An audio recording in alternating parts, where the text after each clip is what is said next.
శ్రీరాముడిని అవమానించేలా మాట్లాడారన్న విమర్శలపై ప్రకాష్ రాజ్ స్పందించారు. తన మాటలను వక్రీకరించారని, తాను రాముడిని కించపరచలేదన్నారు. తాను అన్ని మతాలను గౌరవిస్తానని స్పష్టం చేశారు ప్రకాష్ రాజ్.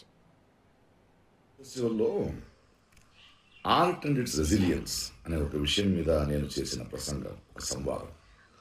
దాని నుంచి కొన్ని మాటల్ని మాత్రం తీసుకుని దాన్ని వక్రీకరించి నేనేదో అవతార పురుషుడు శ్రీరాముడిని ఎటకారం చేశానని, హిందూ ధర్మాన్ని హర్ట్ చేసే ఫీలింగ్స్ ఇచ్చానని కొందరు ఊగుతున్నారు.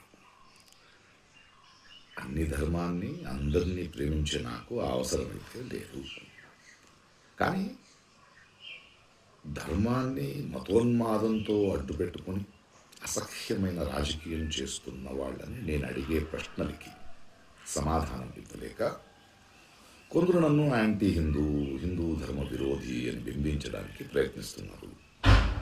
పాపం వాళ్ళ ఏడుపు, వాళ్ళ కష్టం నాకు అర్థమవుద్ది. సో వాళ్ళకి సమాధానం చెప్పాలి. ఇప్పుడు ఏమైందంటే, నేను ఇప్పుడే తమిళనాడు ఎలక్షన్స్ అయిపోయి కొంచెం తోట పనిలో ఉన్నాను. వర్షాకాలం వస్తుంది, ఎండాకాలం ఎండవుతుంది, చెట్లు మొక్కలతో మాట్లాడుకోవాలి. సో ఆ పనిలో ఉన్నాను. త్వరలో వస్తాను. అప్పటిదాకా మీరు మీ పనులు చూసుకుంటారా, లేదా ఇలాగే వాడుతుంటారా, ఊగుతుంటారా, మీ డిసిషన్.